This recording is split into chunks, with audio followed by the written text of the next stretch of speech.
नमस्कार दोस्तों, TPA insights में आपका स्वागत है। आज की वीडियो में हम बात करेंगे टीपीए हेल्थ इंश्योरेंस के बारे में। टीपीए का जो प्रोसेस होता है हॉस्पिटल के अंदर, वो कैसे होता है, क्या कुछ उसके अंदर हमें डॉक्यूमेंट्स लगाने होते हैं, और जो हॉस्पिटल के अंदर जो टीपीए की टीम होती है वो कैसे इस कैशलेस क्लेम को प्रोसेस करती है। कुछ दिनों से मेरी वीडियो के ऊपर कमेंट आ रहे थे कि आप टीपीए से रिलेटेड एक वीडियो बनाइए कि जो टीपीए का जो प्रोसेस होता है हॉस्पिटल के अंदर वो हॉस्पिटल वाले कैसे करते हैं, और उसमें जो पॉलिसी होल्डर होता है उनको क्या क्या चीज़ें ध्यान में रखनी होती है।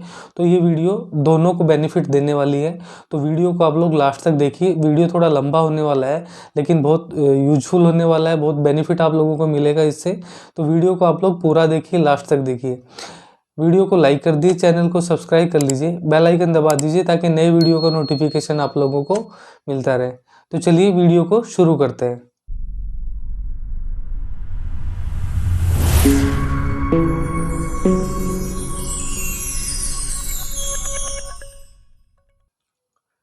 पॉलिसी की जो टर्म्स और कंडीशंस होती है वो आप लोगों को इलाज कराने से पहले, अपना ट्रीटमेंट कराने से पहले पढ़ लेनी होती है। और आप लोगों के जो वेटिंग पीरियड होते हैं, जो 1 मंथ से स्टार्ट होके और ईयर टू ईयर होते रहते हैं अलग अलग बीमारियों के लिए, तो वो आप लोगों को पहले से पता होना चाहिए। उसके बाद ही आप अपना जो हेल्थ कार्ड है या हेल्थ पॉलिसी है उसका आप इस्तेमाल अपना ट्रीटमेंट कराने के लिए कर सकते हो।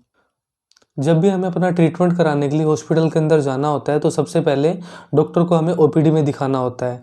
ओपीडी में डॉक्टर को लगता है कि पेशेंट को एडमिट होने की ज़रूरत है, तो उस केस में ही हमारा हेल्थ कार्ड चलता है। अगर आप लोगों ने ओपीडी का कोई अलग से प्लान ले रखा है तो बात अलग हो जाती है, बट उसमें आप रिम्बर्स कर सकते हो, कैशलेस उसमें नहीं मिलेगा ओपीडी वाले में। उसके लिए आपको अलग से एक प्लान लेना होता है। बट मोस्टली 99 जो केस होते हैं वो एडमिट केस में ही आपका हेल्थ कार्ड चलेगा। उसके अंदर आप लोगों को ध्यान रखना है कि ऐसा नहीं कि आपने पॉलिसी खरीद ली है तो आप किसी भी हॉस्पिटल में जाओगे और आपका फ्री इलाज हो जाएगा, या आप कार्ड दिखा के हॉस्पिटल वालों से बोलोगे कि मेरा फ्री इलाज हो जाना चाहिए, मेरा ये कार्ड है। तो वो गलती आप लोगों को नहीं करनी है। तो सबसे पहले आपको ओपीडी में डॉक्टर के पास जाना होता है। डॉक्टर को लगता है कि पेशेंट को तकलीफ ज़्यादा है और एडमिट का केस बन रहा है और एडमिट होके ही पेशेंट को ठीक किया जा सकता है, तो उस केस में आप अपना कार्ड उनको दिखाएंगे कि मेरे पास ये हेल्थ कार्ड है। तो डॉक्टर को लगेगा कि आप इस चीज़ का बेनिफिट ले सकते हो, आपको कैशलेस ट्रीटमेंट मिल सकता है। तो वो आपको टीपीए की टीम से मिलने के लिए बोलता है कि एक बार आप हमारी टीपीए की टीम से मिल लीजिए, वहाँ पे अपना हेल्थ पॉलिसी के जो डॉक्यूमेंट्स है वो चेक करा लीजिए। अगर ये कार्ड हमारे पास अप्लीकेबल होगा तो आपको कैशलेस ट्रीटमेंट मिल जाएगा, मतलब फ्री इलाज आपका इस कार्ड से हो जाएगा। तो ये चीज़ें हमें शुरू में ही पता होनी बहुत ज़रूरी होती है। दूसरा ये होता है कि उस हॉस्पिटल के अंदर आपका कार्ड नहीं चलता है और आपको अपना जो इलाज है वो एडमिट होके ही कराना है, तो आप किसी दूसरे हॉस्पिटल में भी ट्राई कर सकते हो। बट अगर डॉक्टर अच्छा है तो मैं तो ये सजेस्ट करूँगा कि पहली प्रायोरिटी है कि आपकी हेल्थ को ध्यान दिया जाए, हेल्थ की तरफ ध्यान दिया जाए ताकि आपका ट्रीटमेंट अच्छे से हो सके, क्योंकि बिल तो आपके बाद में रिम्बर्स भी हो सकते हैं। उसका रिम्बर्समेंट का प्रोसेस अलग होता है, कैशलेस का प्रोसेस अलग होता है। वो आपको ही डिसाइड करना है कि आपको कैशलेस ट्रीटमेंट कराना है या फिर आपको अपने बिल रिम्बर्स करने हैं। तो अगर आप नेटवर्क हॉस्पिटल में जाते हो तो आप लोगों के लिए बहुत सारे प्लस पॉइंट होते हैं। जब डॉक्टर पेशेंट को एडमिट होने के लिए बोल देता है तो पॉलिसी होल्डर जो है वो टीपीए की टीम से मिलने जाता है हॉस्पिटल के अंदर, और वहाँ पे जाके अपने पॉलिसी के डॉक्यूमेंट्स दिखाता है या हेल्थ कार्ड दिखाता है अपनी इंश्योरेंस कंपनी का। तो वहाँ पे जो टीपीए की टीम होती है वो उसको चेक करती है और उसको बताती है कि आपका ये कार्ड हमारे यहाँ चलेगा या नहीं चलेगा। तो वो क्लियरली बता देते हैं कि आपका ये कार्ड यहाँ अप्लीकेबल है या नहीं है। उसके बाद ही आप उस कार्ड से आप इलाज करा सकते हो। वो बोलते हैं कि आपका कार्ड यहाँ चल जाएगा तो आप अपना ट्रीटमेंट करा सकते हो। दूसरा, टीपीए की टीम को एक ध्यान रखने वाली बात ये होती है कि उनको उसी टाइम सारी चीज़ें चेक कर लेनी होती है कि पॉलिसी कब से मतलब परचेज़ की हुई है, उसका जो 1 मंथ का वेटिंग पीरियड है वो कंप्लीट हो चुका है, नहीं हो चुका है, या वो जिस बीमारी का ट्रीटमेंट कराना चाह रहा है उसकी टर्म्स उस पे लागू होती है नहीं होती। मतलब जैसे कोई सर्जरी करा रहा है और उसकी पॉलिसी को 6 महीने हुए हैं तो उसके अंदर वो कवर नहीं होगी। अगर उसने कोई एडिशनल कोई सर्जरी से रिलेटेड कोई प्लान ले रखा है तो वो एक अलग चीज़ हो जाती है। उसके बारे में आप लोग उसको बोलेंगे कि आप अपने कस्टमर केयर में बात कर लीजिए, अगर आपकी पॉलिसी में ये चीज़ अप्लीकेबल है तो आपको कैशलेस ट्रीटमेंट मिल जाएगा, नहीं तो आपको पेमेंट करनी पड़ेगी। तो टीपीए की जो टीम होती है उनको भी बहुत सारी चीज़ें ध्यान में रखनी होती हैं और कोई भी ऐसा कन्फ्यूजन वाला स्टेटमेंट नहीं देना है जिससे जो पॉलिसी होल्डर है या जो पेशेंट के जो अटेंडेंट है वो कन्फ्यूज हो जाएं और उनको प्रॉब्लम हो, क्योंकि वो पहले ही प्रॉब्लम में होते हैं कि उनका जो नज़दीकी जो बंदा होता है या जो परिवार का जो सदस्य होता है वो तकलीफ़ में, बीमारी में आया हुआ होता है, उसके बाद वो फिर टीपीए में आके उलझ जाता है, तो वो ज़्यादा प्रॉब्लम वाली चीज़ें हो जाती हैं। तो आप लोगों को जो स्टेटमेंट देनी है वो बहुत सोच समझ के देनी है, ताकि उनको समझ में भी आ जाए और उनको क्लेम पास होने में कोई प्रॉब्लम भी ना आए। जो चीज़ें होती हैं वो साफ-साफ क्लियरली बता देना होता है।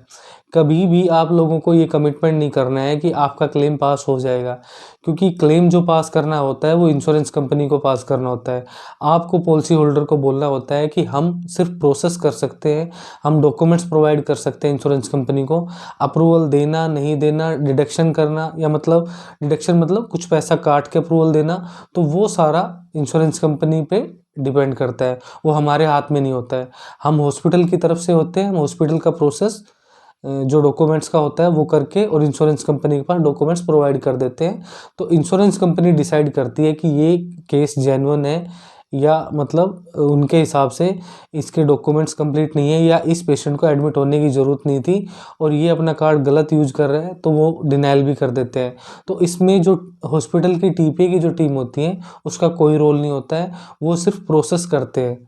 टीपीए की जो टीम होती है हॉस्पिटल के अंदर, उसको एक चीज़ ये भी ध्यान में रखनी होती है कि जो भी इंश्योरेंस कंपनी का कार्ड है या पॉलिसी के जो डॉक्यूमेंट्स है वो आपको ऑनलाइन तुरंत चेक कर लेने हैं कि वो पॉलिसी के जो डॉक्यूमेंट्स हैं वो पोर्टल के ऊपर दिखा रहा है, नहीं दिखा रहा है।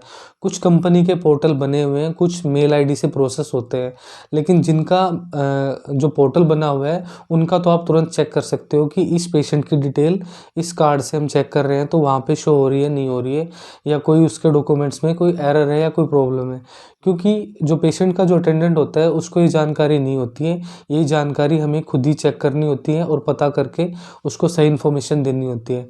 कई बार क्या होता है कि हम डॉक्यूमेंट्स ले लेते हैं पेशेंट से और प्रोसेस करते हैं 7 घंटे बाद, 8 घंटे बाद, और वो कार्ड उसका नहीं चलता है। मतलब किसी भी कारणवश वो कार्ड वहाँ पे नहीं चलता है, या उसमें कुछ प्रॉब्लम होती है उस पॉलिसी के अंदर, तो उस कंडीशन में हमें फिर बाद में बताते हुए प्रॉब्लम आती है पेशेंट के अटेंडेंट को, और पेशेंट को भी ऐसा लगता है कि आपने पहले क्यों नहीं बताया, तो इससे मिसअंडरस्टैंडिंग हो जाती है और दोनों तरफ से फिर प्रॉब्लम आती है।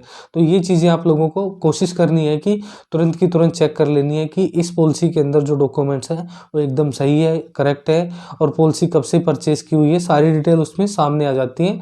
तो आप अच्छे से उसको जानकारी दे सकते हो कि हाँ आपका कार्ड चल जाएगा, आप अपना ट्रीटमेंट करा सकते हो। सभी डॉक्यूमेंट्स चेक करने के बाद आप लोगों को क्या करना है, कोई भी हेल्थ इंश्योरेंस कंपनी है तो उसका प्री ऑथराइजेशन फॉर्म होता है, उसको प्री ऑथ फॉर्म भी बोलते हैं टीपीए वाले।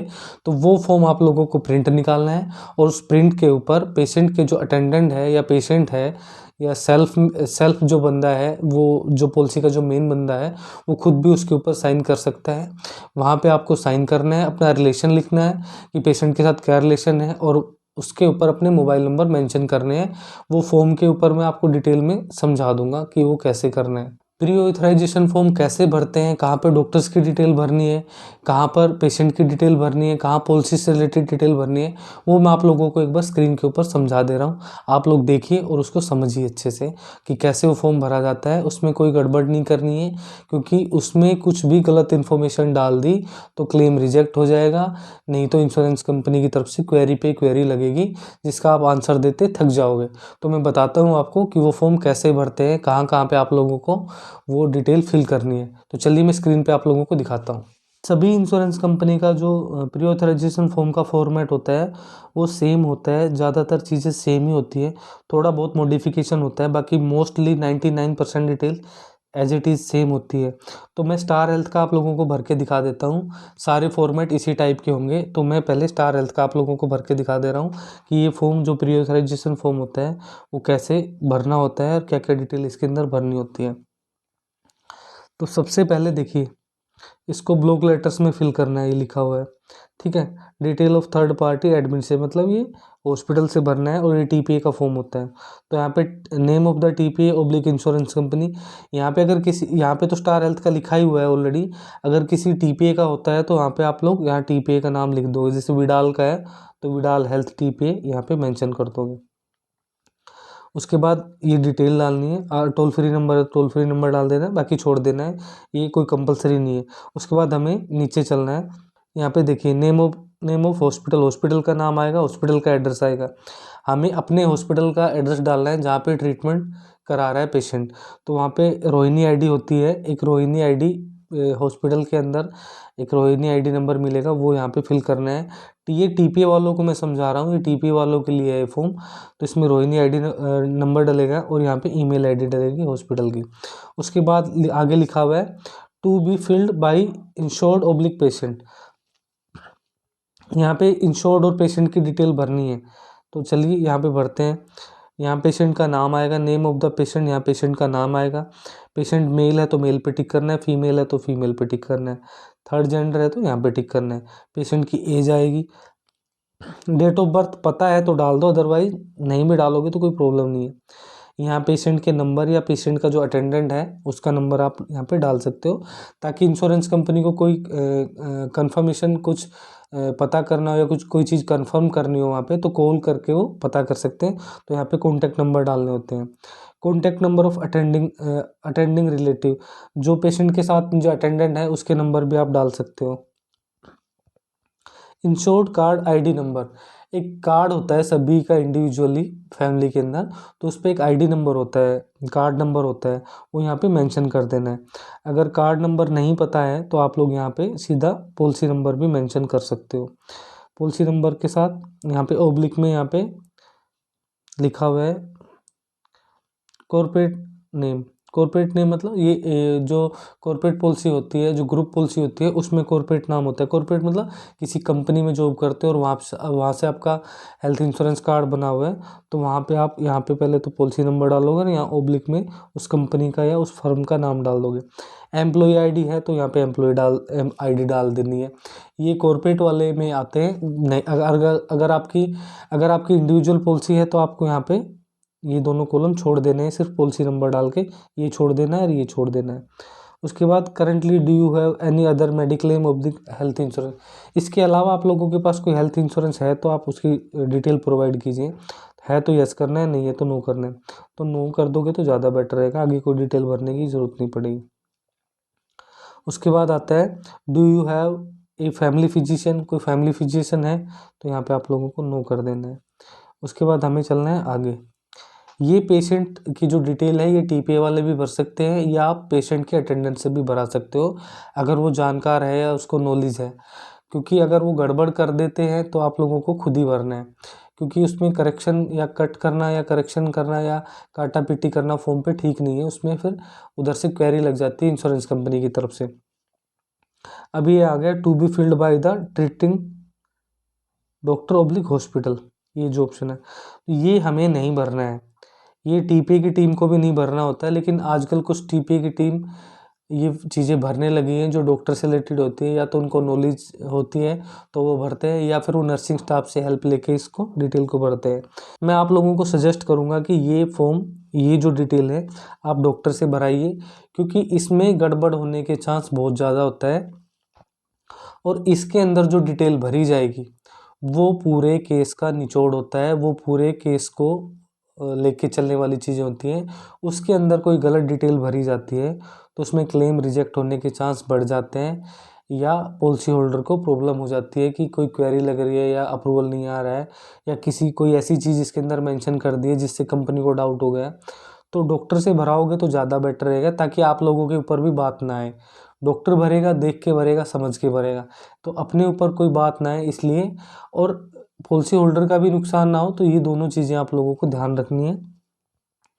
तो ये जो कॉलम है to be filled by treating doctor, तो ट्रीटिंग डॉक्टर से भराइए। इसमें सारी चीज़ें ट्रीटिंग डॉक्टर से रिलेटेड है, name of the treating doctor, contact number, ये सब चीज़ें आपको भरानी है। ये पूरा ट्रीटिंग डॉक्टर का है कॉलम। अब हमारा कॉलम यहाँ से फिर आ गया है, देखिए डिटेल ऑफ पेशेंट एडमिटेड, यहाँ पेशेंट जो एडमिट हो रहा है उसकी अब डिटेल भरनी है। डेट ऑफ एडमिशन, जिस डेट के अंदर पेशेंट एडमिट हो रहा है वो डेट आप लोगों को यहाँ पे मेंशन करनी है। टाइम ऑफ एडमिशन, यहाँ पे टाइम डालना है, जिस टाइम पेशेंट एडमिट हो रहा है ये टाइम आपको सिस्टम से उठाना है, कंप्यूटर से उठाना है। वो आपको अपने जो एक्चुअल टाइम है वही इसके अंदर उठा के मेंशन करना है। उसके बाद इस this emergency oblique planned hospitalize, अगर प्लांट मतलब कोई सर्जरी का केस है, कोई प्लांट ट्रीटमेंट करा रहे हो तो यहाँ पे प्लांट पे टिक करना है। मोस्टली केसों में इमरजेंसी का होता है। अब इसके अंदर आगे देखिए, मैंडेटरी पास हिस्ट्री एनी क्रोनिक इलनेस, ये क्रोनिक इलनेस है, इसका आप अगर है तो आप लोगों को डिटेल फिल करनी है, नहीं है तो आप लोग इसको यहाँ पे करके एन नहीं कर दोगे, मतलब नोट अप्लीकेबल। अब हमें आगे चलना है। इसमें लिखा हुआ है expected number of days oblique stay in hospital. वो ये कह रहे हैं कि कितने दिन हॉस्पिटल में पेशेंट स्टे करेगा, रहेगा ट्रीटमेंट कराने के लिए। तो आपको मैक्सिमम डेज का डालना होता है, तो आप मिनिमम आप डालोगे तो आप 3 डेज का डाल सकते हो। अगर पेशेंट 2 दिन भी रह सकता है, कई बार क्या होता है कि पेशेंट को 24 घंटे की ज़रूरत होती है, लेकिन कोई ऐसी प्रॉब्लम हो जाती है कि पेशेंट को ज़्यादा दिक्कत हो जाए, तो आप 1 या 2 दिन एक्स्ट्रा लेके चल सकते हो। तो इसमें आप जैसे 3 दिन का लेके चल रहे हो, तो इसमें level grade of surgery, surgery है तो यहाँ पे आप डालोगे डे इन आईसीयू, आईसीयू में कितने दिन रहेगा पेशेंट। अगर आईसीयू का पेशेंट है तो आप लोगों को डेज मेंशन करने पड़ेंगे। रूम टाइप, पेशेंट कौन से रूम के अंदर रह रहा है, प्राइवेट रूम है, सेमी प्राइवेट है, जनरल वार्ड है, ट्विन शेयरिंग, मतलब सेमी प्राइवेट ही होता है वो भी।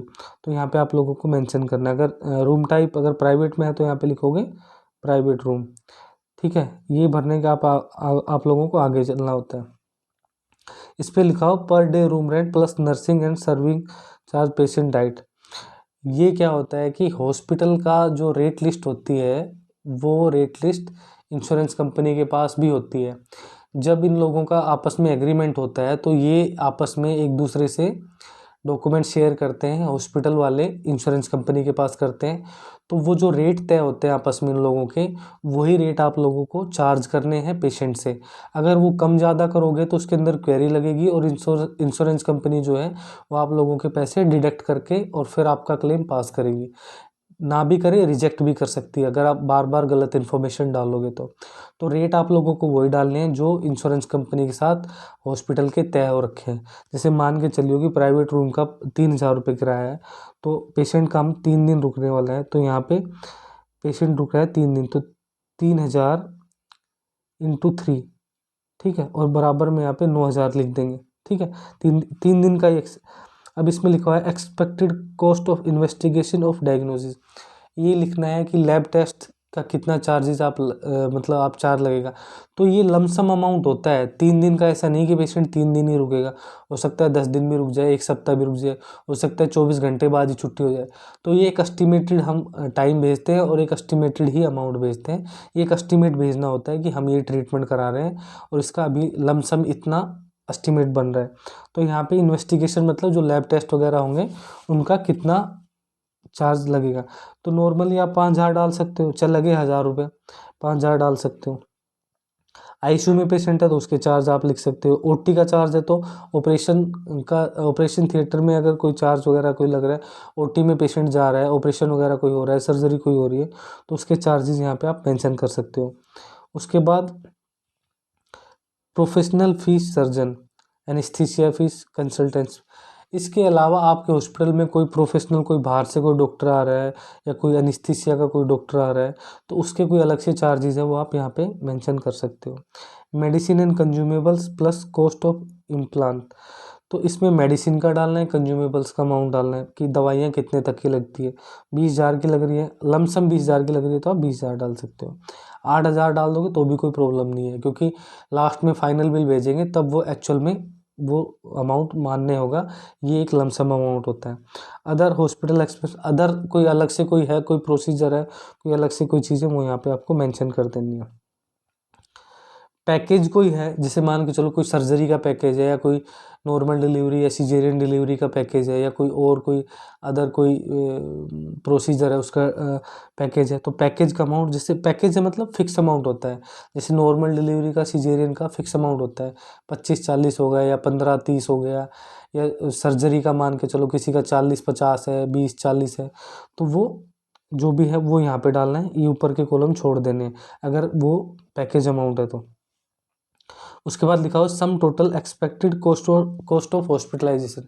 टोटल जो कॉस्ट लग रही है आपके जो इसमें हॉस्पिटलाइज होने में, जो आप लोगों ने ऊपर से लिखा होगा, जैसे रूम रेंट का हो गया, डॉक्टर विजिट हो गई, मेडिसिन का हो गया, लैब टेस्ट का हो गया, उन सभी का यहाँ पे आप टोटल करके लाओगे और उसको यहाँ पे मेंशन कर दोगे। यहाँ पे टोटल अमाउंट यहाँ मेंशन कर दोगे। उसके बाद आता है declaration, please read very carefully. इसमें name of the treating doctor, यहाँ पे ट्रीटिंग डॉक्टर का नाम आएगा, उसकी क्वालिफिकेशन आएगी डॉक्टर की, और डॉक्टर का एक रजिस्ट्रेशन नंबर होता है वो यहाँ पे मेंशन करना होता है। ये टीपीए वाले भर देंगे अपने आप, उनको ही भरना होता है, ये उन्हीं का ही काम है, तो वो अपने आप फिल करेंगे। उसके बाद हमें नीचे आना है, यहाँ पे हॉस्पिटल की स्टैंप लगेगी और यहाँ पे साइन भी होते हैं डॉक्टर के भी साइन करा सकते हो, या कोई मेडिकल ऑफिसर है वहाँ पे उसके भी साइन चल जाएंगे। और यहाँ पे पेशेंट के जो अटेंडेंट होते हैं उसके साइन भी चलेंगे, और पेशेंट अगर खुद साइन कर सकता है वो भी यहाँ पे साइन करेगा, और अपने यहाँ पे मोबाइल नंबर डालेगा, लिखेगा यहाँ पे सारे के सारे मोबाइल नंबर। और अगर पेशेंट खुद है तो सेल्फ लिखेगा, और पेशेंट का जो अटेंडेंट है, जैसे मान चलो फादर है मदर है, तो वो यहाँ पे लिखेगा कि साइन करेगा, और यहाँ पे लिखेगा फादर, मदर है तो यहाँ पे मदर लिखेगा। तो ये प्री ऑथराइजेशन फॉर्म मैंने आपको भर के बता दिया है कि टीपीए के जो लोग हैं उनको ये फॉर्म कैसे भरना होता है। बहुत ध्यान से भरने वाली चीज़ें होती हैं, बहुत गड़बड़ होती है इसके अंदर। पूरा क्लेम का जो बेस होता है यही फॉर्म होता है। इसके अंदर बहुत माइनर से माइनर डिटेल इंश्योरेंस कंपनी पूछती है। इसमें आप देखिए डॉक्टर वाले कॉलम के अंदर सारी माइनर से माइनर डिटेल यहाँ पे पूछी हुई है, तो वो बहुत ध्यान से भरनी होती है। कोई भी गलत इन्फॉर्मेशन आप लोगों को इंश्योरेंस कंपनी को प्रोवाइड नहीं करनी है, नहीं तो बेचारे पॉलिसी होल्डर का नुकसान हो जाएगा, वो तकलीफ़ में आ जाएगा। उसने तो प्रीमियम भी भर दिया और उसके बाद यहाँ पे भी उसका क्लेम अगर रिजेक्ट हो गया तो उसको पेमेंट हॉस्पिटल को देनी पड़ जाएगी। तो ये प्री ऑथराइजेशन फॉर्म मैंने आप लोगों को भर के बता दिया है कि क्या क्या चीज़ें आप लोगों को ध्यान रखनी है। और ये जो पॉलिसी होल्डर होते हैं उनको भी एक बार ये फॉर्म भरा हुआ है, एक बार चेक कर लेना है कि मेरी जो इसमें डिटेल भरी हुई है, मेरा जो नाम है, एड्रेस है, मोबाइल नंबर है, वो सही है या गलत है। तो वो भी आप लोग एक बार चेक कर सकते हो टीपीए की टीम से मिलके। पॉलिसी होल्डर जो होते हैं या जो पेशेंट के जो अटेंडेंट होते हैं उनको भी एक चीज़ ध्यान में रखनी बहुत ज़रूरी है कि उसको अपना कार्ड जेन्युइन केस में ही इस्तेमाल करना है, क्योंकि अगर आपका केस जेन्युइन नहीं लगा इंश्योरेंस कंपनी को तो हॉस्पिटल तो आपसे पेमेंट कैश में ले लेगा, उसको कोई प्रॉब्लम नहीं होने वाली है। तो कई बार क्या होता है कि डॉक्टर पेशेंट को बोलता है कि आपके टेस्ट 5,000 के होंगे, 10,000 के होंगे, तो पेशेंट का जो अटेंडेंट चाहता है कि मेरा जो कार्ड बना हुआ है मैं इसमें ही अपना टेस्ट वेस्ट का खर्चा पास करा लूँ, और वो कैसे भी करके बातचीत करके और अपने पेशेंट को कोई ना कोई रीजन से हॉस्पिटल में एडमिट करा देता है, और हॉस्पिटल उन डॉक्यूमेंट्स को प्रोसेस कर देता है। लेकिन इंश्योरेंस कंपनी को ऐसा लगता है कि पेशेंट को एडमिट होने की ज़रूरत नहीं है, ये सिर्फ एडमिट इसलिए हुआ है कि इसको अपने टेस्ट कराने हैं, लैब टेस्ट कराने हैं, और इस रीजन की वजह से वो क्लेम को रिजेक्ट कर देते हैं। तो इसमें सीधा सीधा नुकसान जो पॉलिसी होल्डर है या जो पेशेंट के जो अटेंडेंट है उसका नुकसान है। तो ये चीज़ें आप लोगों को बहुत ध्यान रखनी है। टीपीए वालों को भी एक चीज़ ध्यान रखनी है कि कोई भी ऐसा पेशेंट एडमिट नहीं कराना है टीपीए के अंदर कि जिसको एडमिट होने की ज़रूरत ना हो। उसको आप सही गाइड कीजिए कि आपको अपना टेस्ट अलग से कराइए, और आपको तकलीफ़ लगती है डॉक्टर को तो बाद में आप एडमिट करा सकते हो। आपकी जो रिपोर्ट देखेंगे डॉक्टर उसके बाद आप एडमिट हो जाइए। अगर आप तुरंत एडमिट होते हो तो हम उस खर्चे को कैशलेस के अंदर इंक्लूड कर देंगे, अगर सेम डे का है, मेडिसिन का भी और लैब टेस्ट का। अगर 1 या 2 दिन पहले का खर्चा है तो आप उसको प्री हॉस्पिटलाइजेशन एक्सपेंस करके एक फॉर्म भरना है, उसके अंदर आप रिम्बर्स कर सकते हो उनको। तो आपको कोई भी हड़बड़ाहट से कोई काम नहीं करना है, टीपीए वालों को भी नहीं करना है, और जो पॉलिसी होल्डर है उनको भी ये चीज़ें ध्यान रखनी है, क्योंकि नुकसान पॉलिसी होल्डर का होना होता है। तो टीपीए वाले उनको सही गाइड करें, मैं तो यही सजेस्ट करूँगा। आपस में मिल के अच्छे से समझ के काम करोगे तो नुकसान होने के चांस बहुत कम है, क्योंकि इंश्योरेंस कंपनी कोई भी एक चीज़ पकड़ के बैठ जाती है तो उसका जवाब देना डॉक्टर को भी भारी पड़ जाता है, और टीपीए वालों की तो हालत ख़राब हो ही जाती है। तो ये बहुत बारीकी का काम है, बहुत समझदारी का काम है, लापरवाही नहीं करनी है, क्योंकि अगर पेशेंट का नुकसान होता है तो उसको बेचारे को जो प्रीमियम भरा है उसका तो नुकसान हो ही गया, उसके बाद वो अपना ट्रीटमेंट करा रहा है, उसका क्लेम भी रिजेक्ट हो गया, प्लस में वो बीमारी से भी परेशान है, तो उस पर बहुत ज़्यादा बर्डन आ जाता है हर चीज़ का। तो ऐसा काम नहीं करना है, एकदम साफ़ सुथरा काम करना है, कोई प्रॉब्लम किसी को भी ना हो। जो चीज़ें हैं खुल के बता दो कि ये क्लेम पास होगा नहीं होगा, या आपका ये प्रॉब्लम चल रही है, ये तकलीफ़ है, तो आप क्लियरली उनको बोल के चलो। आगे से आगे अपडेट देख के चलो कि यहाँ पे दिक्कत आ रही है, आप अपने एजेंट से बात कीजिए, या आपकी कॉर्पोरेट पॉलिसी है तो आप अपने एचआर से बात कीजिए, वहाँ से हेल्प लीजिए, वहाँ से अप्रूवल आएगा, उनसे फ़ोन कराइए, उनसे हेल्प लीजिए, कस्टमर केयर में बात कीजिए। तो इस तरह की आप उनको सही गाइडेंस दीजिए ताकि उनको क्लेम लेने में कोई प्रॉब्लम ना हो। प्री ऑथराइजेशन फॉर्म भरने के बाद जो टीपीए की टीम होती है वो पेशेंट के अटेंडेंट से साइन करा के और अपना कैशलेस का प्रोसेस स्टार्ट कर देती है। अब टीपीए की टीम उसके साथ क्या क्या सपोर्टिंग में डॉक्यूमेंट्स लगाती है, कोई भी पेशेंट एडमिट होता है उस पेशेंट की एक फ़ाइल बनती है, ट्रीटमेंट फ़ाइल बोलते हैं उसको, आईसीपी भी बोलते हैं, इंडोर केस पेपर। उसकी आईसीपी की क्वेरी भी लग जाती है, आपने देखा हो टीपीए के अंदर। तो आईसीपी पूरी फाइल बनती है, इंडोर केस पेपर की एक फाइल बनती है। उसमें शुरुआत से लेके जो फर्स्ट जो ओपीडी होती है, फर्स्ट कंसल्टेशन जो पेपर होता है, उससे लेके लास्ट तक के आपके लैब टेस्ट हो गए या आपका वाइटल वगैरह हो गए, या क्या क्या मेडिसिन दी, क्या क्या आप लोगों को ट्रीटमेंट दिया, क्या सर्जरी में क्या कुछ लगा, क्या क्या नॉन पेबल्स आइटम लगा, सारा उसके अंदर, उस फाइल के अंदर एक एक चीज़ की मॉनिटरिंग भी लिखी होती है। तो वो फाइल इंश्योरेंस कंपनी के पास टीपीए की टीम जो है वो स्कैन करती है। एक तो प्री ऑथराइजेशन फॉर्म वो भरेंगे, पहले साइन कराएंगे डॉक्टर से और पेशेंट के अटेंडेंट से, उसको स्कैन करेंगे। उसके बाद जो आपकी फ़ाइल बनी है ट्रीटमेंट वाली फ़ाइल, उसको पूरी को स्कैन करेंगे, उसके अंदर लैब टेस्ट की रिपोर्ट लगाएंगे और जो फाइल के जो पेजेस होते हैं, जो ओपीडी का जो पेजेस होते हैं, उनको स्कैन करके सपोर्टिंग में जो भी लैब टेस्ट की जो रिपोर्ट्स हैं वो लगा के और इंश्योरेंस कंपनी के पास वो या तो मेल से भेजेंगे, या कुछ इंश्योरेंस कंपनियों के पोर्टल बने हुए हैं वो पोर्टल से भी भेजते हैं। तो वो जिस हिसाब की कंपनी हो वो आप लोग डिसाइड कर सकते हो, वो पोर्टल से भेजना है या मेल से भेजना है। अगर पोर्टल के अंदर प्रॉब्लम आ रही है तो इंश्योरेंस कंपनी की मेल आईडी भी होती है, आप मेल आईडी से भी उनको इन्फॉर्म कर सकते हो, प्री ऑथराइजेशन की रिक्वेस्ट भेज सकते हो। सब्जेक्ट के अंदर आप लोगों को लिखना है, पेशेंट का नाम लिखना है और उसका जो कार्ड नंबर होता है, हेल्थ कार्ड नंबर होता है या पॉलिसी नंबर होता है, वो आपको सब्जेक्ट के अंदर ही मेंशन कर देना होता है। और लिख देना है रिक्वेस्ट फॉर इनिशियल अप्रूवल, वो फर्स्ट वाला जो अप्रूवल होता है उसको इनिशियल अप्रूवल बोलते हैं। सब्जेक्ट में आप लोग लिख सकते हो request for initial approval, patient name Amit और कार्ड नंबर दिस, या फिर पॉलिसी नंबर दिस आप लिख सकते हो उसके अंदर। और आप नीचे लिखोगे कि please find the attachment the documents, और वो फाइल आप अटैच करोगे। फाइल का आप लोगों को ध्यान रखना है 5 MB से ज़्यादा की फाइल नहीं होनी चाहिए, क्योंकि वहाँ पे जो सॉफ्टवेयर होते हैं उनके, वो अपलोड करने में भी दिक्कत आते हैं और वहाँ पे खुलते भी नहीं है। 5 MB से ज़्यादा की फ़ाइल आप लोगों को भेजनी नहीं है। अगर 5 MB से ज़्यादा की फ़ाइल बन रही है तो आप उसको कंप्रेस कर सकते हो, ऑनलाइन ऑनलाइन जाके उसका साइज़ छोटा कर सकते हो, फाइल को कंप्रेस कर सकते हो। तो वो आपको ध्यान रखना है, क्योंकि आप अगर मेल कर दोगे या पोर्टल पे भेज दोगे और वहाँ पे उनको मिले ही नहीं है डॉक्यूमेंट्स, तो आप लोग इंतज़ार करोगे अप्रूवल नहीं आ रहा, अप्रूवल नहीं आ रहा है। तो ये चीज़ें बहुत ध्यान रखनी है, पहले दिन से ध्यान रखनी है।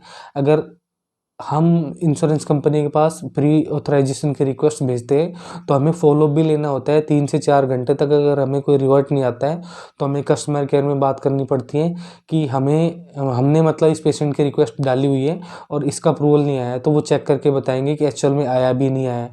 अगर आपने 5 MB से ज़्यादा की फाइल भेज दी है तो वो फेल्ड हो जाएगी, उनको मिलेगी नहीं, तो वो बताएंगे कि हमें तो रिक्वेस्ट ही नहीं मिली है। तो ये चीज़ें आप लोगों को बहुत ध्यान रखनी है। पोर्टल में भी कई बार एरर आ जाती है, रिक्वेस्ट नहीं पहुँच पाती है, तो आप लोगों को कंफर्म करना है, क्योंकि हमें पेशेंट को कैशलेस ट्रीटमेंट दिलाना है। हमारी प्रायोरिटी होनी चाहिए कि किसी को भी पैसे ना देने पड़े। हमारे पास टीपीए में कोई आ गया है तो पूरी की पूरी जान लगा देनी है कि उसको पूरा का पूरा क्लेम उसको पास हो जाए, उसको कोई पेमेंट ना देनी पड़े। प्री ऑथराइजेशन फॉर्म जो भर के हम भेज रहे हैं इंश्योरेंस कंपनी के पास, उसके बाद हमें इंश्योरेंस कंपनी से रिवर्ट मिलता है। अगर इंश्योरेंस कंपनी को लगता है कि जो हमने डॉक्यूमेंट्स भेजे हैं वो कंप्लीट हैं, तो वो इनिशियल अप्रूवल देती है। एक होता है इनिशियल अप्रूवल होता है, एक होता है फाइनल अप्रूवल। इनिशियल में मतलब वो फर्स्ट अप्रूवल भी बोलते हैं कई लोग उनको, वो शुरुआती अप्रूवल होता है जिसमें हम एस्टीमेट भर के भेजते हैं।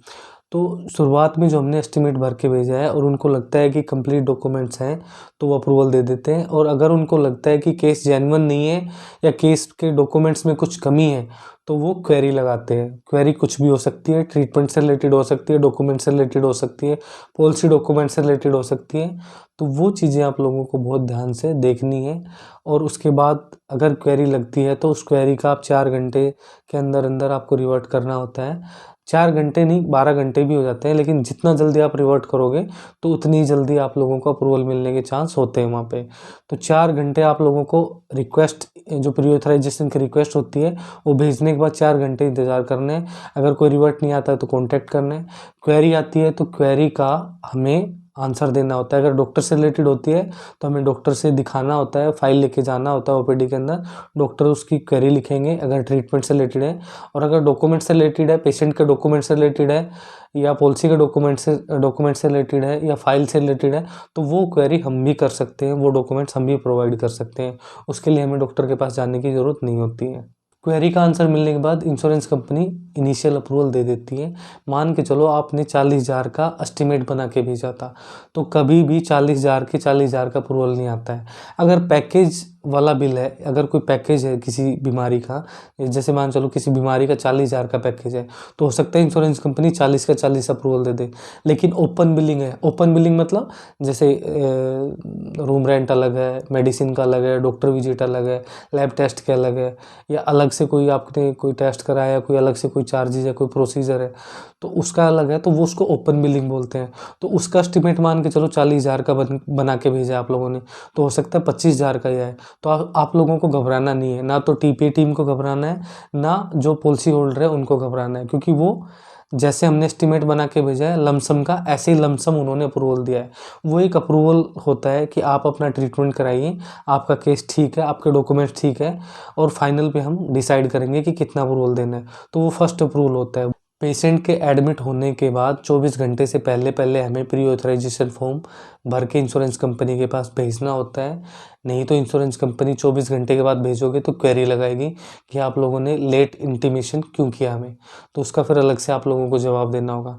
तो 24 घंटे से पहले पहले आप लोगों को इंश्योरेंस कंपनी को इन्फॉर्म करना होता है प्री ऑथराइजेशन फॉर्म भर के। इनिशियल अप्रूवल आने के बाद पेशेंट अपना ट्रीटमेंट कराता रहता है, और 3 दिन के बाद भी अगर पेशेंट एडमिट रहता है, हमने जैसे उसमें 3 दिन का एस्टिमेट भेजा था, 3 दिन के बाद भी अगर पेशेंट एडमिट रहता है या 4 दिन 5 दिन या 10 दिन और रहना है उसको, तो हम 3 दिन के बाद एक एक्सटेंशन लेते हैं, स्टे एक्सटेंशन बोलते हैं उसको। मतलब और रहना चाहता है पेशेंट, या और रहना नहीं चाहता, मतलब पेशेंट को और रहने की ज़रूरत है, अभी उसका ट्रीटमेंट कंप्लीट नहीं हुआ है, तो उसमें हमें क्या करना होता है कि डॉक्टर से एक एक्सटेंशन लिखवाना होता है कि पेशेंट की वो ब्रीफ हिस्ट्री लिखेंगे कि इस पेशेंट को अभी इतना आराम हुआ है, इतना हमने दवाइयाँ दी है, ये हम ट्रीटमेंट दे रहे हैं। उस एक्सटेंशन लेटर के साथ में आप आईसीपी भेज सकते हो। आईसीपी मतलब जो ट्रीटमेंट की जो फाइल बनी हुई है उसको पूरी को स्कैन करके इंश्योरेंस कंपनी के पास भेज सकते हो, ताकि वहाँ पे जो डॉक्टर्स की टीम बैठी है वो अपने केस को, आपके केस को अच्छे से समझ सके और वो एक्सटेंशन दे सके। 3 दिन के बाद आप लोगों ने मान के चलो कि 4 दिन का एक्सटेंशन लिया है या 5 दिन का लिया है, तो वो सभी डॉक्यूमेंट्स देख के ही आप लोग को अप्रूवल देंगे। और अगर 3 दिन पूरे होने से पहले पेशेंट ठीक हो गया है, तो उसके बाद हमें क्या करना है, जो खर्चा लगा है, जैसे मान के चलो मेडिसिन का लगा है, डॉक्टर विजिट लगी है, लैब टेस्ट का लगा है और रूम रेंट का लगा है, तो उसका हमें बिल बनाना है। और बिल बना के और डिस्चार्ज समरी बनती है। डिस्चार्ज समरी के अंदर लिखा होता है कि पेशेंट इस कंडीशन में एडमिट हुआ था और अब वो एकदम ठीक है और अब उसको छुट्टी दे रहे हैं, मतलब डिस्चार्ज कर रहे हैं। फाइनल बिल और मेडिसिन के बिल, लैब टेस्ट के बिल, ये सभी लगाने होते हैं फाइनल अप्रूवल के साथ में जब हम बिल भेजते हैं। और साथ में डिस्चार्ज समरी मस्ट होती है, बहुत इंपॉर्टेंट होती है। उसके अंदर पूरा डिटेल लिखी होती है पेशेंट की ट्रीटमेंट की, क्या क्या ट्रीटमेंट दिया है और पेशेंट अब स्टेबल है या नहीं है, उसमें पूरा लिखा होता है। अगर पेशेंट को रेफ़र होना होता है, मतलब रेफ़र मतलब उसको आराम नहीं मिल रहा है, किसी दूसरे हॉस्पिटल में जाते हैं, तो वहाँ पे डिस्चार्ज समरी नहीं बनेगी, वहाँ पे रेफ़र समरी बनेगी। ये समरी डॉक्टर से ही बनवानी होती है, टीपी की टीम को नहीं बनानी होती है। इसमें भी बहुत ध्यान से भरना होता है सारी चीज़ें। और एक चीज़ मैं बता देता हूँ, इनिशियल अप्रूवल आने के बाद भी क्लेम रिजेक्ट हो जाते हैं। इनिशियल मतलब जो पहला अप्रूवल आया है उसके बाद आप सोचो कि आपका क्लेम पास हो गया है, ऐसा नहीं है। बहुत सारे केस में देखा जाता है कि इनिशियल अप्रूवल आने के बाद भी क्लेम रिजेक्ट हो जाते हैं। तो पेशेंट ठीक होने के बाद डॉक्टर्स उसको डिस्चार्ज के लिए बोलते हैं, तो उस कंडीशन में हमें final bill, discharge summary, medicine के बिल, लैब टेस्ट के बिल या अदर जो भी डॉक्यूमेंट्स हैं लगा के सपोर्टिंग में और स्कैन करके इंश्योरेंस कंपनी के पास फाइनल अप्रूवल करके भेज देते हैं। उसमें उस मेल के अंदर या उस पोर्टल के अंदर हमें क्लेम नंबर मेंशन करना होता है कि क्लेम नंबर जो जनरेट होता है वो पहले वाली मेल में ही आ जाता है जब हम इनिशियल अप्रूवल भेजते हैं। जब अप्रूवल आ गया तो उसके अंदर एक क्लेम नंबर जनरेट हो जाता है उस पेशेंट के नाम से। तो वो क्लेम नंबर हमें फाइनल अप्रूवल में लिख के भेजना होता है, क्योंकि उसी को ही उठा के इंश्योरेंस कंपनी फाइनल अप्रूवल देती है चेक करके।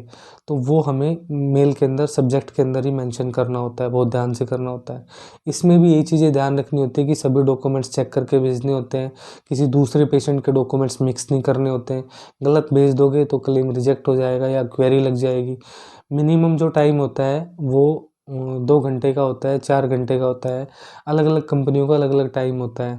तो वो चीज़ें हमें ध्यान रखनी है कि पेशेंट के जो डॉक्यूमेंट्स हम भेज रहे हैं वो इनकम्प्लीट ना भेजें, क्योंकि इनकम्प्लीट डॉक्यूमेंट्स भेजते ही क्वेरी लगने के बाद वो पीछे वाला टाइम फिर से स्टार्ट कर देते हैं और फिर अप्रूवल आने में टाइम लग जाता है। तो आप लोगों को बहुत ध्यान से ये डॉक्यूमेंट्स भेजने होते हैं। फाइनल बिल भेजने के बाद ज़रूरी नहीं होता कि मान के चलो आपका 35,000 रुपये का बिल बना है तो 35,000 ही वहाँ से पास होके आ जाएंगे। आप लोगों को हो सकता है कुछ पेमेंट देनी पड़ सकती है। उसमें क्या होता है कि मेडिसिन के अंदर कुछ आइटम ऐसे होते हैं जो नॉन पेबल्स होते हैं, जिसका इंश्योरेंस कंपनी खर्चा पास नहीं करती है। नॉन पेबल्स जो आइटम होते हैं उसकी लिस्ट सभी इंश्योरेंस कंपनी की वेबसाइट पे आप लोगों को मिल जाएगी। हो सकता है कि आपके एजेंट आप लोगों को ना बताएं, हो सकता है ऑनलाइन पोर्टल वाले या ऑनलाइन वेबसाइट वाले आप लोगों को ना बताएं जहाँ से आपने पॉलिसी परचेज़ की है। बट इंश्योरेंस कंपनी क्या होता है कि नॉन पेबल्स आइटम का खर्चा पास नहीं करती है। अगर आपने अपनी पॉलिसी के अंदर नॉन पेबल्स आइटम पास होने का भी कोई एडिशनल प्लान ले रखा है वो केस अलग हो जाता है, लेकिन मोस्टली केस में इंश्योरेंस कंपनी नॉन पेबल्स का जो पैसा होता है वो काट के भेजती है और वो आपको बाद में पे करना होता है। मान के चलो 35,000 रुपये में आपके 32,000 रुपये पास होके आए और 3,000 रुपये आपके नॉन पेबल्स के काट दिए, तो वो आपको पे करने पड़ेंगे। हॉस्पिटल डिस्काउंट दे दे वो एक अलग चीज़ है, बट आप लोगों को पे करने पड़ सकते हैं। इसके अलावा एक डिडक्शन और होके आती है, वो आती है कि आपको जो को पेमेंट होती है कि खुद स्वयं पे करना। स्वयं पे मतलब जैसे कॉर्पोरेट के अंदर क्या होता है कि बहुत सारी कंपनियां को पेमेंट का एक ऑप्शन देती है। उसमें क्या होता है, जैसे टोटल बिल का 10% हो गया, वो पेशेंट को पे करना है। कहीं पे भी ट्रीटमेंट कराए, सभी ट्रीटमेंट के अंदर टोटल बिल का 10% हो गया, 20% हो गया, वो पे करना है। तो उसके लिए आप लोगों को बहस नहीं करनी है टीपे की टीम से। वो आपको पहली बात तो पता होना चाहिए। नहीं पता है तो आप उस चीज़ को समझो, कंफर्म करो, अपने एजेंट से करो, अपने जो एचआर की जो टीम है कॉर्पोरेट के अंदर उनसे कंफर्म करो। तो ये चीज़ कंफर्म करके ही आप आपस में मतलब ठीक से ये चीज़ें व्यवस्थित कर सकते हो। और कन्फ्यूज़न रहेगा वहाँ पे तो प्रॉब्लम क्रिएट होगी। तो वो चीज़ें आप लोगों को नहीं करनी, इस चीज़ का पहले से पता होना चाहिए। ये 2 डिडक्शन मोस्टली केसों में आती हैं, चाहे कॉर्पोरेट के केस हो चाहे इंडिविजुअल केस हो। तो ये आपको पहले ही बातें दिमाग में बैठा लेनी है। आप ये सोच के कभी नहीं जाना कि आपके पास हेल्थ कार्ड है तो आप जितना बिल बना के भेज रहे हो या जितने का आपका बिल बन के जा रहा है वो सारा ही पास होके आ जाएगा। सारा भी पास हो जाता है, ऐसा नहीं कि सभी में डिडक्शन होके आती है, लेकिन नॉन पेबल्स का कटता है पैसा, मोस्टली केस में कटता है। कुछ कंपनियां नहीं भी काटती हैं, वो उन पे डिपेंड करता है, बट कटता है और हॉस्पिटल वाले लेते हैं। तो उसको लेके आप लोगों को टीपीए की टीम से बहस नहीं करनी है। कुछ केस के अंदर इंश्योरेंस कंपनी जो है वो 12-12 घंटे तक अप्रूवल नहीं देती है। तो उस केस में क्या होता है कि इंश्योरेंस कंपनी की तरफ से उस केस में इन्वेस्टिगेशन लगा दी गई होती है। इन्वेस्टिगेशन क्या होती है, जो इंश्योरेंस कंपनी की तरफ से इन्वेस्टिगेशन करने वाला एक बंदा आएगा फिजिकली, और वो पेशेंट से मिलेगा, हॉस्पिटल की टीपीए की टीम से मिलेगा। हो सकता है डॉक्टर की स्टेटमेंट भी ले उस केस से रिलेटेड, उस ट्रीटमेंट से रिलेटेड। तो वो आप लोगों को ध्यान रखनी है और उसमें आप लोगों को पेशेंट को समझाना होता है, पेशेंट के अटेंडेंट को समझाना होता है कि आपके केस के अंदर इन्वेस्टिगेशन लगी हुई है। इन्वेस्टिगेशन वाला आएगा, वो आपके केस में इन्वेस्टिगेशन करेगा और उसके बाद आप लोगों को अप्रूवल आएगा। और उसको आप सजेस्ट कीजिए कि अगर आपको और भी कंफर्मेशन करना है या आपको जल्दी अप्रूवल चाहिए तो इसके लिए आप पहले तो खुद कस्टमर केयर में बात कीजिए। अगर आप नहीं कर सकते हो या आपको कोई प्रॉब्लम आ रही है तो जहाँ से आपने पॉलिसी खरीदी है, या तो एजेंट से खरीदी है या ऑनलाइन पोर्टल से खरीदी है या आपकी कॉर्पोरेट पॉलिसी है, तो अपने एजेंट से कॉन्टैक्ट कीजिए, ऑनलाइन पोर्टल वाले से कॉन्टैक्ट कीजिए, या आपकी कॉर्पोरेट पॉलिसी है तो आप एचआर टीम से कॉन्टैक्ट कर सकते हो। तो वहाँ से तीनों जगह से आप लोगों को हेल्प मिलेगी और आपका जो क्लेम है वो जल्दी पास हो जाएगा, मतलब जल्दी अप्रूवल मिल जाएगा और उसका प्रोसेस थोड़ा फास्ट हो जाएगा। तो ये चीज़ें आप लोग समझाइए उनको, ताकि आगे भी वो कहीं दूसरी जगह भी क्लेम ले तो उनको प्रॉब्लम ना आए। तो ये कैशलेस का प्रोसेस मैंने आप लोगों को आज समझाया है। कैशलेस का प्रोसेस तो यही होता है। रिम्बर्समेंट का प्रोसेस थोड़ा अलग होता है। उसमें क्या होता है कि या तो हम नॉन नेटवर्क हॉस्पिटल के अंदर अपना ट्रीटमेंट करा रहे हैं, मतलब जिस हॉस्पिटल में हमारा कार्ड नहीं चलता है वो नॉन नेटवर्क हॉस्पिटल हो गया। दूसरा, अगर हम नेटवर्क हॉस्पिटल के अंदर भी अपना ट्रीटमेंट करा रहे हैं और वहाँ पे हमारा किसी भी रीज़न से हमारा क्लेम रिजेक्ट हो गया, तो वहाँ पे हमें पेमेंट करनी होती है। तो वहाँ पे भी पेमेंट कर रहे हैं और नॉन नेटवर्क हॉस्पिटल में अगर जा रहे हैं तो वहाँ पे पेमेंट कर रहे हैं। तो 2 कंडीशन में हम अपने जो बिल होते हैं वो रिम्बर्स करते हैं। एक कंडीशन और होती है, प्री हॉस्पिटलाइजेशन वाला भी क्लेम करते हैं, वो एक अलग चीज़ है। पोस्ट हॉस्पिटलाइजेशन वाला है, वो एक अलग चीज़ है। लेकिन मैं सिर्फ रिम्बर्समेंट की बात कर रहा हूँ, प्री और पोस्ट की नहीं कर रहा हूँ। रिम्बर्समेंट के अंदर 24 घंटे हम एडमिट रहे हैं किसी हॉस्पिटल में, तो हम उसको क्लेम फॉर्म ए और बी भर के इंश्योरेंस कंपनी के पास भेजेंगे। सपोर्टिंग में सारे बिल लगाएंगे, रिसिप्ट लगाएंगे, डिस्चार्ज समरी लगाएंगे, फाइनल बिल लगाएंगे। सभी बिल पे साइन स्टैम्प होना कंपलसरी है हॉस्पिटल की, और वो फॉर्म भरा जाएगा। ए फॉर्म जो भरना है वो इंडिविजुअल भरना है, हमें खुद भरना है जो पॉलिसी होल्डर है। वो आप लोगों के समझ में नहीं आता है तो आप हॉस्पिटल में टीपीए की टीम से मिलके उस फॉर्म को भरा सकते हो।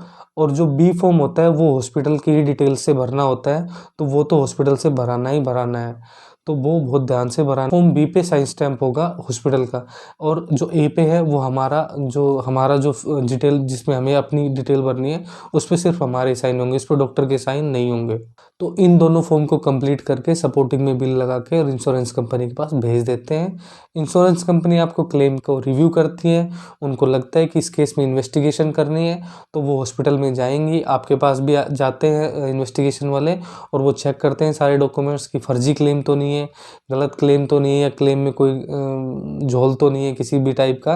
तो वो सारा वेरीफाई करते हैं। उसके बाद आपका क्लेम पास हो जाता है तो वो आपके खाते में पैसा ट्रांसफ़र कर देते हैं। खाते की डिटेल वो क्लेम फॉर्म ए और बी के जो फॉर्म भरते हो उसके अंदर भरा लेते हैं, उसमें डिटेल जो होती है उसी खाते में वो पैसा ट्रांसफ़र कर देते हैं। तो रिम्बर्समेंट का प्रोसेस भी हो गया है, कैशलेस का प्रोसेस भी हो गया है। दोनों प्रोसेस मैंने डिटेल में समझा दिया आप लोगों को। मेरे 2 व्यूअर 3 व्यूअर लगातार मेरे को कमेंट करके बोल रहे थे कि आप टीपीए से रिलेटेड, टीपीए का जो प्रोसेस होता है, हॉस्पिटल की टीम जो प्रोसेस करती है, या जो पॉलिसी होल्डर होते हैं, उन दोनों को लेके एक वीडियो बनाइए ताकि लोगों को समझ में आए कि ये प्रोसेस कैसे होता है और कैसे स्मूथली इस चीज़ को किया जा सकता है कि कोई भी दोनों के बीच में कन्फ्यूजन ना रहे। तो जो हॉस्पिटल की जो टीपी की टीम होती है और जो पॉलिसी होल्डर होते हैं, उन दोनों का जो कन्फ्यूजन होता है वो क्लियर करने के लिए मैंने ये वीडियो डिटेल में आप लोगों के लिए बनाया है। वीडियो आप लोगों के समझ में आ गया होगा। फिर भी आप लोगों के मन में कोई सवाल है इस वीडियो को लेके या कोई डाउट है तो आप मुझे कमेंट सेक्शन में लिख के भेजिए। वीडियो आप लोगों को अच्छी लगी हो तो वीडियो को लाइक कर दीजिए, चैनल को सब्सक्राइब कर लीजिए, बेल आइकन दबा दीजिए ताकि नए वीडियो का नोटिफिकेशन मिलता रहे आप लोगों को। चैनल को आप लोग सपोर्ट कीजिए, सपोर्ट की बहुत ज़्यादा ज़रूरत है, मैं काफ़ी मेहनत कर रहा हूँ आप लोगों के लिए, तो आप सपोर्ट कीजिए, वीडियो को शेयर कीजिए दोस्तों के साथ। बहुत सारे लोग पॉलिसी होल्डर हैं जिनको तकलीफ़ होती है अपना क्लेम पास कराने में, तो उनके साथ शेयर कीजिए, उनको बताइए। तो आज की वीडियो में इतना ही, मिलते हैं नेक्स्ट वीडियो में, तब तक के लिए नमस्कार।